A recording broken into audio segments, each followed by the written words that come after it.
There's a really, really weird noise coming from up there.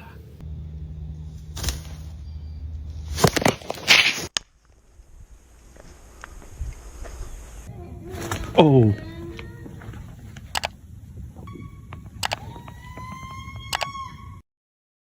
The wilderness can turn a normal trip into a survival test without warning. One man followed glowing red eyes into the trees, while 2 hunters fled a wounded bear after their rifle jammed. When nature turns against you, would you stay or run? On May 22, 2025, solo explorer Eleanor Grace filmed a journey through Dartmoor, England, that soon changed from a swim into a frightening mental ordeal. She was bound for a secluded quarry, a bleak basin of black still water enclosed by immense rock walls. Beautiful grey evening in the middle of Dartmoor. Whilst I was checking out my All Trails app, I came across this place, and it's an old mining quarry. Now, I'm not too sure if it's this one. People have said that it's a very unusual and cool looking place to go for a wild swim. You know me, right? I'm gonna do it. I've brought the stuff with me in my backpack to do that. Yeah, I do think it's down there. I'm gonna check it out anyway. Yeah, this definitely looks quarry-like, doesn't it? What a hidden gem. It's quite eerie, actually. Yeah, I don't... Hello? Hello? Yeah, I don't think that there is anyone else here. It's a little bit cold. It's not too bad though. There are a lot of tadpoles and everything around me, and like little lizardy type things.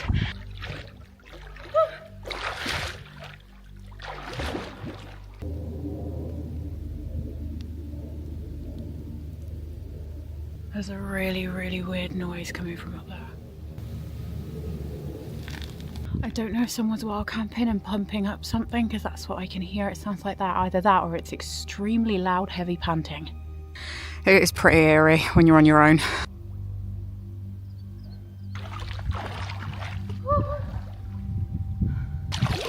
It's getting very cold. I think it's time I get out. That was a bit risky than trying to keep my towel around me. I did keep hearing that noise, so I don't know what it was. It could have been an animal. The place felt oppressive immediately.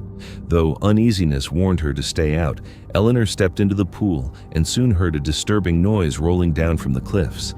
Its unnatural rhythm sounded like strained breathing or machinery pumping at a constant pace. Nothing appeared anywhere in sight above her. No walkers, no wildlife yet. The sound continued over the water. Convinced she was being observed, Eleanor rushed onto shore and tried to escape.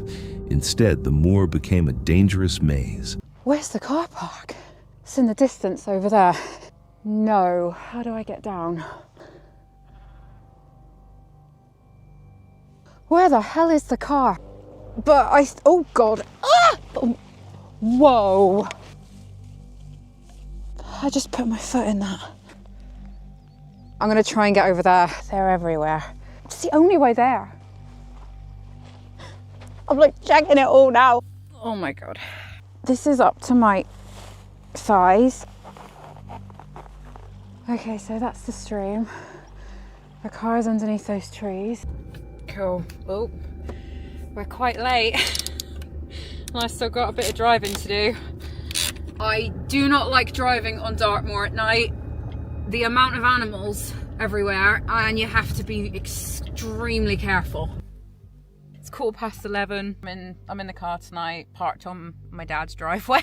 My dad lives on the outskirts of Dartmoor, and I really didn't want to risk parking up there and getting the knock. She wandered off course and repeatedly dropped thigh deep into icy bogs. The recording shows her fear intensifying as she frantically looked for her vehicle across the blank, indistinguishable landscape. Eleanor eventually escaped, but the experience left her too distressed to complete the camp she had planned. She returned to her father's home, preferring a locked car to the moor's disturbing solitude. This incident suggests that instinct may detect what vision misses. When something inside warns that you are not alone in the wilderness, is fear deceiving you, or has another presence actually noticed you? Have you ever experienced that feeling? On June 20th, 2020, Outdoor Boys filmed a family camping journey to an isolated island with no permanent residents, where the disturbing force of nature taking back abandoned ground soon became clear. What began as an enjoyable escape for Luke, his spouse, and the couple's 3 boys became a string of intense encounters inside a place where human life had vanished. Well, guys, you can see this is a very flat island and a very windy island. If it wasn't for this grass, these small piles of sand would blow away. So it's really important to not harm the grass. So we're gonna set up right here, kind of a flat spot with no grass growing.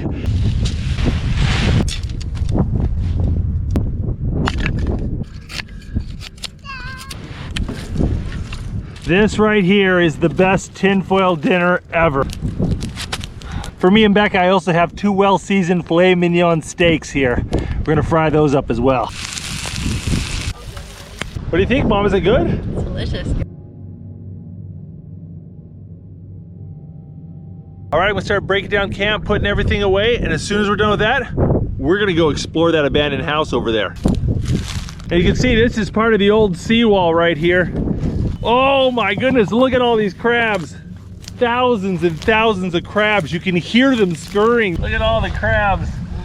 Yeah, there's a million of them. It feels like I'm touched off, but now Yeah. that must be what.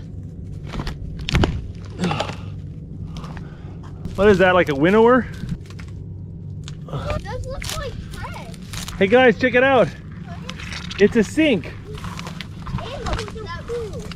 Check it out, I can see a bunch of outbuildings, and there's a big house with a large chimney over there. I think that's the mansion. All right, there's the big house. There's some more structure. We have the party in it, and wait all day. Oh, there's so many crabs over here. They're running around. No, it's dangerous. Even I'm not going inside. Pipes on the ceiling. When it's cold, we have to go. Look, there's the house. We're getting close. The house is doing a lot better, isn't it? Look at this. Look at these big wooden pillars. This must have been a beautiful home. Floor is so spongy. Like, this could really drop. This could give way underneath me. Yeah, that's not safe. All right, guys, this is as far in as I go. I don't want to fall into the basement or have the roof fall on me or step on a nail. But that's cool in there. After their first day camping, the family went farther inland and heard the eerie scraping of countless crabs moving through the vegetation. That unsettling noise merely suggested the more ominous sight waiting beyond it. Soon they came across a deteriorating mansion buried beneath thick growth, its weakened frame forming a dangerous ruin that appeared close to falling apart. All right, we're just gonna eat a quick lunch and we're packing it up and we're out of here. I think if I had a death wish, I could grab on there and kind of shimmy up and try to go up. But yeah, that looks terribly sketchy. Look at this one's got like a concrete bunker on top. All 4 pieces of vertical angle iron are completely eaten through. The only thing keeping this from falling on us right now is those cables. I have no idea what these towers are for. They look like they're for spotting subs from World War II. While returning, they chose to examine another aging structure without realizing how severely time had damaged it. A towering steel lookout remained like an exposed skeleton with its base supports destroyed by rust, and the entire frame seemingly kept standing only by narrow cables pulled tight. The sight was frightening, as if one strong burst of wind might bring the sharp corroded metal collapsing onto whoever happened to be underneath. Certain viewers are captivated by how rapidly nature can wipe away evidence of human history, but others consider the ruined buildings and masses of crawling crabs disturbing. This raises an unsettling question. Once the natural world completely takes a location back, how do we recognize when people were never supposed to remain there? In January 2023, Jeff's normal evening was interrupted by a noise so unsettling that even seasoned outdoorsmen would have difficulty identifying what type of animal might have produced it. At about 9:15 p.m., he went outside with his dog, following the same routine he repeated each night. Temperatures had fallen to approximately 10 to 15 degrees, while protected land behind his property continued for several miles. The area consisted of an enormous wilderness, filled with swampy ponds, twisting river channels, and thick woodland. Moving across the terrain was so challenging that large sections of it were still nearly impossible to access. While standing behind his home, Jeff noticed a strange sound that immediately made him reach for his camera. But of course it stopped as soon as I started.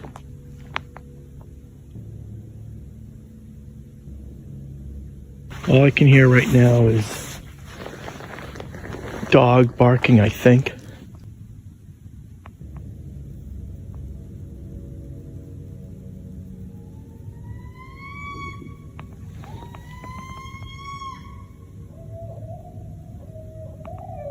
Pretty sure that's a porcupine. That's not what I heard. Heard something quite different. But that was a porcupine.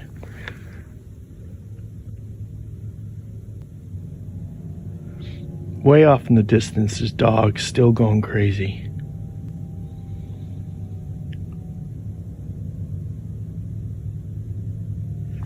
Even though it's night, is basically conservation land. There's like a marshy pond. There's some private homes. Really, in a direct straight line, it's probably forest for a good, extremely difficult to get into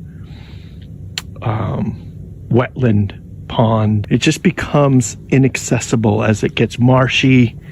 You just start to sink into these holes of mud, and you just give up. You can't walk any further because it's just not conducive to it.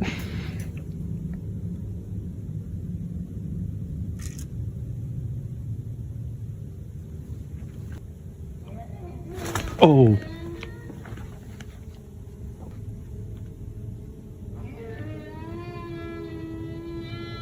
There it is again. That's what I heard when I first came out. That is terrifying. That was either like the biggest, sickest coyote, or I have no idea.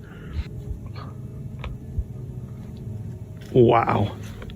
I've heard coyotes many times out here, all hours, like wolf type call to like a pack of coyotes yelping with a kill. Fisher cats. Foxes, I know that they sound crazy. That is totally different. That was deep. Oh my God. Tell me what that is. It's at the 4-minute mark, roughly. My motion detector light just turned off, and I've heard that howl twice now. Well, 3 times. The first time I couldn't catch it, and then the last 2, I'm out of here. That was probably just the house settling, but that was spooky.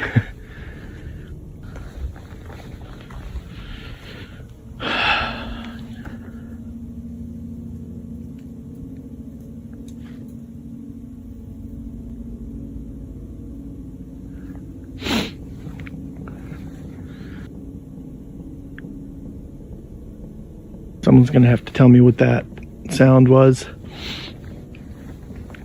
It's not one I've heard before.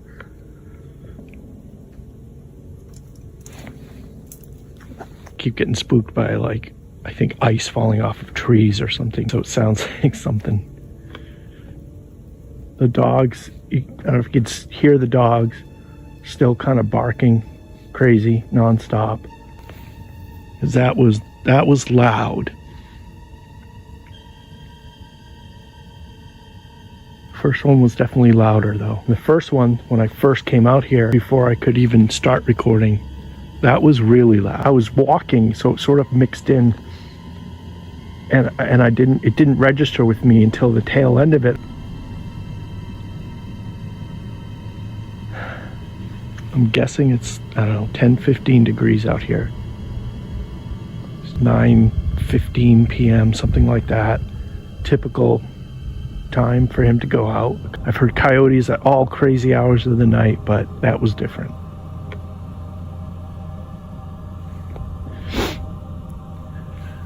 That's just a motorcycle or something. The porcupine kind of freaked me out for a second.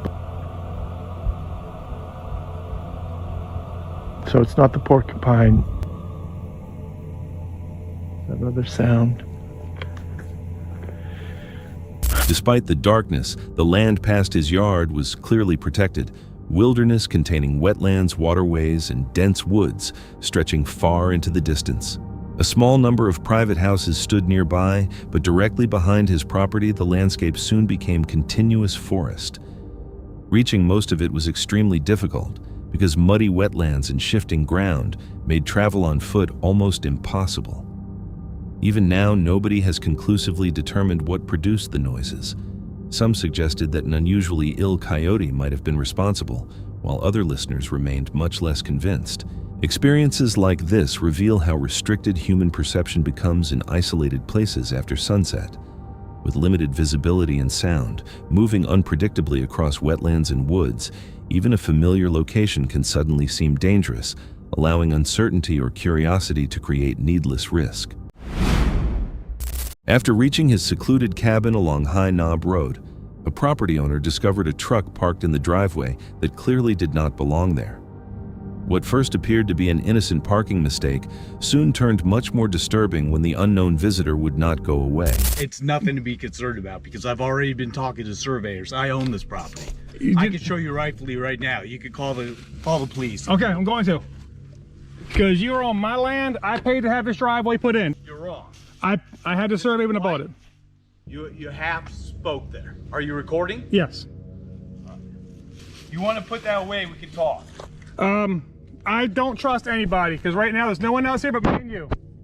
Look, I'm not talking to you if you're recording me. I'm not allowing you to record me. You're on private property. No, I am not, okay? Go turn that off and we'll talk. I'm just getting the sheriff here. The owner approached the vehicle and found a man nearby.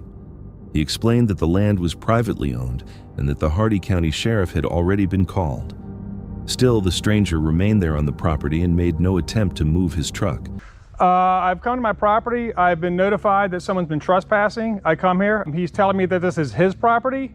He's using my driveway. My cabin is close to the line. It's been here for umpteen years now.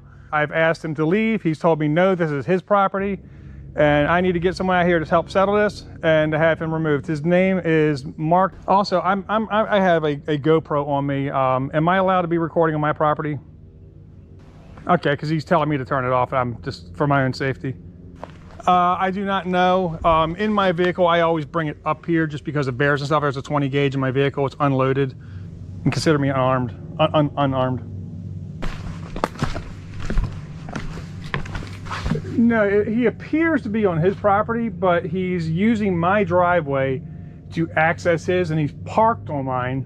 I'm getting ready to put up a gate and want to put up a gate on my property. He's not going to be able to leave. No, there's no right of way. I do not know the answer to that question, ma'am. He will not talk to me because I have my GoPro on.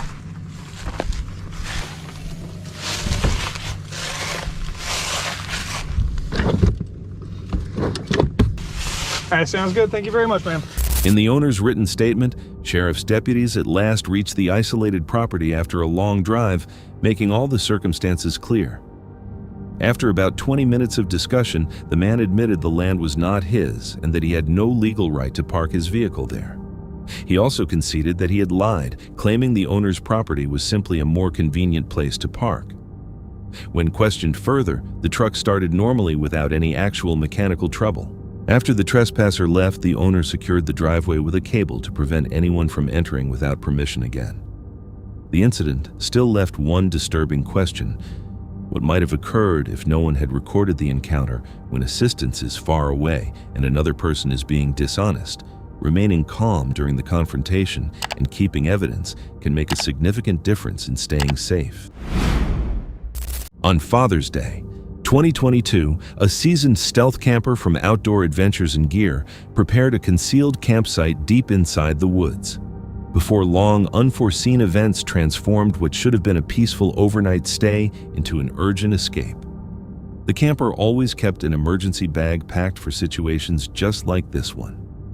When his schedule unexpectedly opened up, he quickly used the opportunity to take a spontaneous camping trip overnight. He traveled to an isolated spot and positioned his vehicle so it looked broken down, hoping to prevent anyone from tampering with it, then continued on foot into the forest. Once there, he found a perfect campsite hidden from sight and protected from discovery, while still offering clear views of anyone coming closer. The location provided an open sky for watching stars and seemed completely deserted.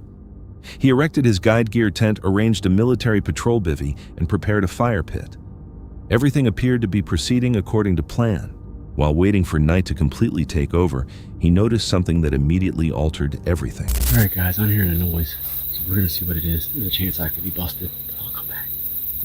I heard a bunch of noise way out by my car, and I don't know what it was. I very much doubt. There's a chance I might be wrapping this up, just because if there's some good old boys out there drinking or something, having a good time, I don't want to mess with my car. So I don't know if I'm gonna stay. I might wrap this up in about an hour. I'm hearing too much noise out there. All right, guys, sometimes when you stay at a place, you gotta know when it's time to get out. I'm hearing too much noise, too much crap, and I'm getting out of here. I don't know if they're a bunch of good old boys. I don't know what it is. It is truly a shame I didn't get to stay, because man, this is a beautiful spot. But sometimes, guys, you gotta play it smart. Safety first, remember that. Respect nature second. I'm getting out. Too many warning signs. See that lake at night, guys, it's beautiful. I'm getting closer to my car. I'll put the video on now. Make sure everything stays up to say, but I won't be saying it anymore. Holy shit. When I drive my car, when I have to stealth camp, I usually park it like it's a car in distress and nobody will mess with it. Now I was a mile out from my car and I heard a lot of cars on gravel roads, and the only gravel roads that were around were where I was at. So when I heard all this noise, that got my antenna up. I said, oh, something's going on. Now it may have been a bunch of people having fun, but I wasn't going to take that chance. And the second thing I started hearing was a lot of screaming, a lot of yelling, a lot of shouting. Now I don't know what's going on. Once I heard this and realized it was going on for a little while, I made that decision to pack my stuff up and just call it a night. Several vehicles appeared along an isolated gravel road, while repeated yelling and screaming could be heard nearby. Their extreme proximity to his concealed campsite created far too many clear signs of danger for him to dismiss. His advice for fellow stealth campers was straightforward. When something feels wrong, leaving is clearly wiser. Staying overnight is never more important than personal safety, and instincts should always come first. There will always be another opportunity. The forest is not going anywhere, but reaching home safely remains the important outcome. Under the worst possible circumstances, remaining there might have resulted in a confrontation. If you found yourself alone somewhere like this, would you follow your instincts and leave, or accept the danger and remain? Carson Bender, a 19-year-old hunter from Wisconsin, recorded an encounter that could easily have ended far more seriously. He was hunting on private property near Nakusa, following what appeared to be a perfectly organized turkey setup. Decoys stood across a hayfield, gobbles came from several directions, and multiple birds were already closing in. Everything seemed to be unfolding exactly the way he wanted. The danger had remained completely hidden until that moment. Then the situation changed.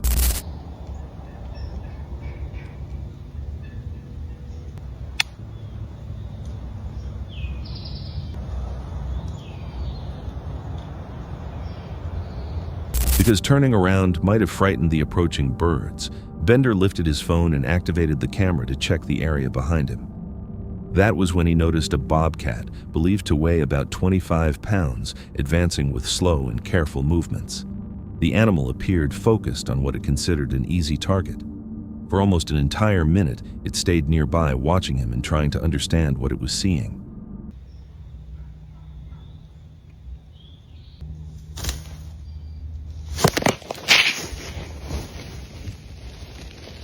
Nothing in the setup suggested what was approaching from behind. Then it attacked.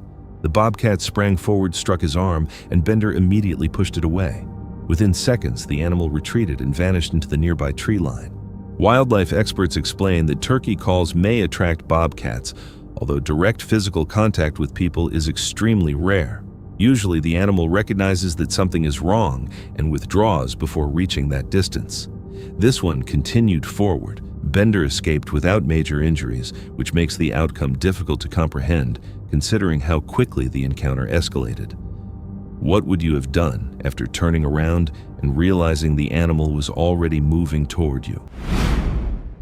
On July 13, 2019, the The YouTube channel William Smith uploaded footage of a frightening wildlife encounter that unfolded while he was hiking alone through the hills. His channel normally centers on relaxed outdoor clips and personal excursions. Yet this video was far more disturbing than anything he usually shared.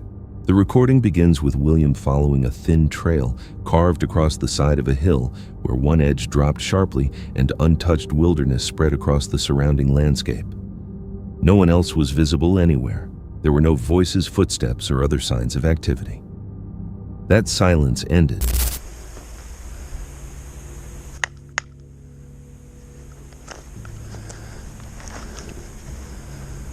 He noticed something moving farther along the route.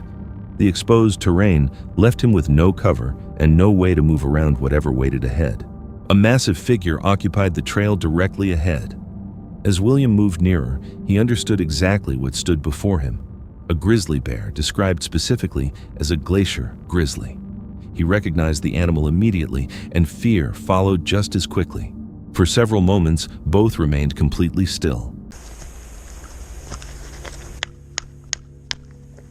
No, hey! Go on. The bear held its position and continued observing him. William froze before carefully retreating, making each movement slow and controlled so the animal would not interpret him as dangerous. It stayed where it was. Then suddenly the bear moved behind part of the landscape and disappeared from view. Losing sight of it offered no comfort.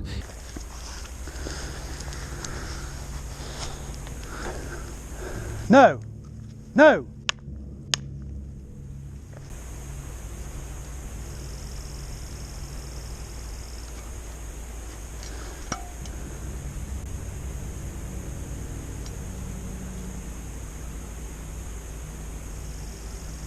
Instead, the uncertainty made the encounter more terrifying. Because William no longer knew its location, he remained fully alert. Reaching toward the ground, he collected 2 rocks and carried them while continuing forward, striking them together repeatedly to send noise along the trail and signal his presence.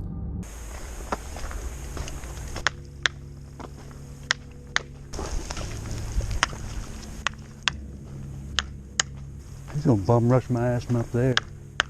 Wouldn't that be awesome?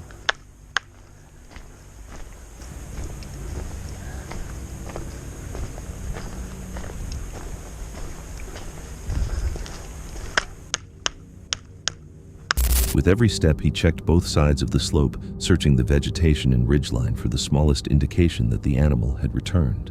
William eventually made it out safely, but the fear followed him for the entire walk back. Encounters like this reveal how little control a person truly has when entering wild territory. Have you ever experienced a moment outdoors when it seemed as though something unseen was following your every movement? The footage was recorded by ParaQuest UK, a British paranormal research channel, known for taking a calm, considerate approach to investigations and conducting real-time communication attempts with tools such as EMF readers, K 2 meters pendulums, and trigger items. It was filmed on July 22, 2021 in Pluckley Woods, a place widely known across the United Kingdom as the Screaming Woods. The other side? No. I've got the camera running everything, come on. Just think of the numbers. I've survived for the last 48 hours, not getting injured. I want to keep it that way when I get out. Adam? Yes. I think your screen's just cracked some more. Don't look at it. Is it? Well, have you aimed it at I Ricky? can't tell by looking at it, but I definitely heard a crunch. Why are you saying? Oh, sorry. Sorry, Adam. Well, I might sit on the log. We'll be your friends. Angry. Can you still see the other bits? Well, if I pan round to there, yeah. I'll move along.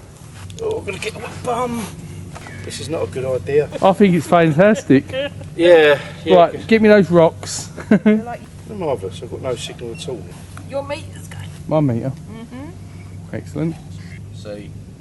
Okay, and I'd just like to remind any spirits, energies or entities that are here, we are out of the greatest respect for you. Just like to do a bit of communication, that's all.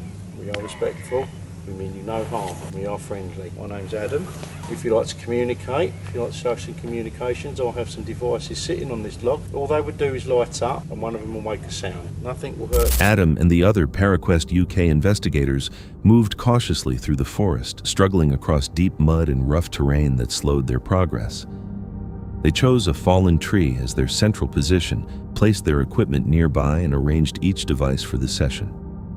Adam respectfully acknowledged any possible presence and explained that the team had entered peacefully without intending to disturb the area. Normal woodland noises surrounded them, but the opening minutes produced nothing noticeably unusual. Detection to tell us, give us a sign, give us some sort of indication that you'd want to come and talk to us. Okay, so with that in mind, I'm going to switch my K2 on, see if we can get any, can you see that? Entity present. Okay. Any entities that would like to step forward tonight, I'm going to give you the opportunity to do so now. Continue. Okay, I'm going to give you the opportunity to do so now, to come and talk with us. As I just said, we are friendly, we are respectful, even Ricky. And all we'd like to do is just have a bit of communication, that's all we're asking. Alright, and as I said, my name is Adam. Okay, I also have a little device on the log here. This will help for any communication. Okay, if you want to give me a name of some description through this little box. Pardon? Killer. Killer. Have you got your pendulum tonight, Tina? I do. Wonderful, okay. Died. Died. Can you give me a name? Okay, if there's any spirits here that would like to step forward and give us any sort of signs, I've got 3 of these little balls. They light up when you touch them. Okay, can you see that? Yeah. They will light up when you touch them. Okay, so we're going to give you the opportunity tonight to come and give us some indications that you're willing to communicate with us. Is that Dean? Is your name Dean? After activating the K2 meters and trigger objects, Adam invited anything nearby to approach and communicate through the available equipment. Several devices reacted occasionally, although none of the activity lasted long enough to develop into a meaningful exchange that the team could interpret clearly. What sounded like essence? Oh, essence. That's not really. Would anyone like to step forward? Is that your torch? Anyone that would like to step forward and come and give us an indication. What date is it? What date is it? Mine said can. What is it today? 15. Any entities that are present, I also have a little device on this log that you can talk through. Actually, no, you won't, because that's the SLS. I don't want to get anything. Let's try that. Okay, so I'd just like to remind you there is a device right in front of me. This will not hurt you in any way, shape or form. It's not harmful. It's just an aid of communication. Giving you any opportunity that you like to come forward and talk to us. Heaven. Would you like to go to heaven? I thought heaven was a place on earth. The responses remained broken and inconsistent. Certain readings were unclear enough to support multiple interpretations, leaving the investigators unable to determine any specific message or intention behind them. As the investigation continued, however, the equipment started showing reactions that appeared increasingly hostile or unsettled.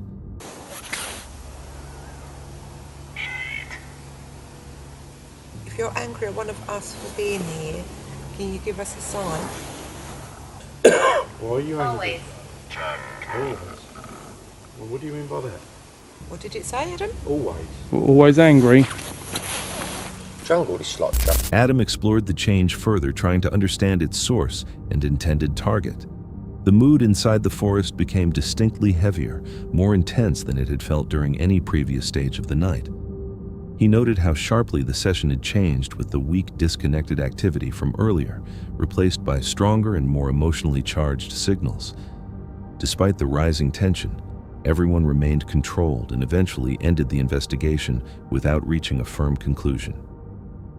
Still, the uneasy impression they carried away suggested that whatever had stirred within the woods had not completely grown quiet. Had you been standing among those trees that night, would you have remained there until the equipment finally provided an unmistakable answer? The following footage comes from the Flex Tapes, a UK channel centered on immersive overnight trips through wooded locations. It was recorded on May 7, 2022, inside Cannock Chase Woods in the United Kingdom. The group entered after nightfall and moved deeper among the trees to establish camp beside a trail. Almost immediately, the surroundings made everything difficult. Dense trunks, extremely limited visibility, and complete darkness beyond the small circle created by the fire. While settling in, they discussed the reputation surrounding the area, including reported sightings, unexplained events, and the stories connected to the woods.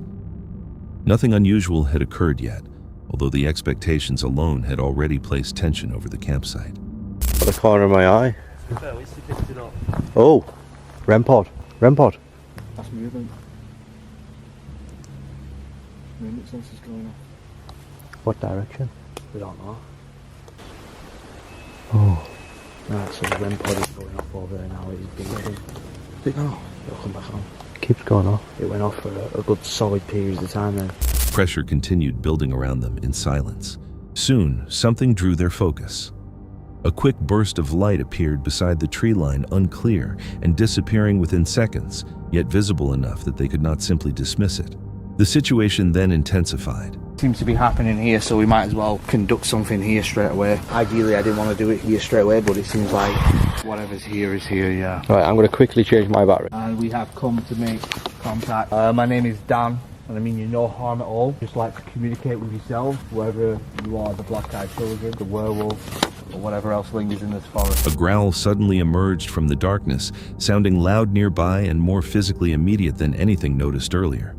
They could see nothing around them, but the sound itself was unmistakable. It became the first event that gave the night a genuinely serious and threatening feeling. Afterward, the entire mood changed. Torch out, so we've got more. I'm half tempted to put everything in the car. What, and just drive around and look for it? Well, what if, this is just a suggestion, we put everything away, so it's in the car and it's safe, and we go for a walk. When you're fighting ghosts and people, yeah, ghosts. But when you're trying to fight an animal with instincts, yes. But when it's something physical, yeah. I'm thinking of pumas. I'm thinking we should pack up all the gear, make ourselves easily escapable. Does that make sense? Yeah. So we're not panicking if something happens. So we're already ready for it. Come back out, and then we can run back to the car if we need to. I gotta apologise, guys. This is got me really on edge. I wasn't expecting this. Wasn't.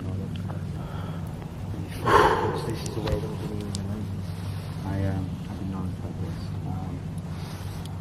Right, I'm slowly going to put my gear away. Whatever it was making like a loud purr, like a loud noise, like a loud rumble, like a warning noise. Right.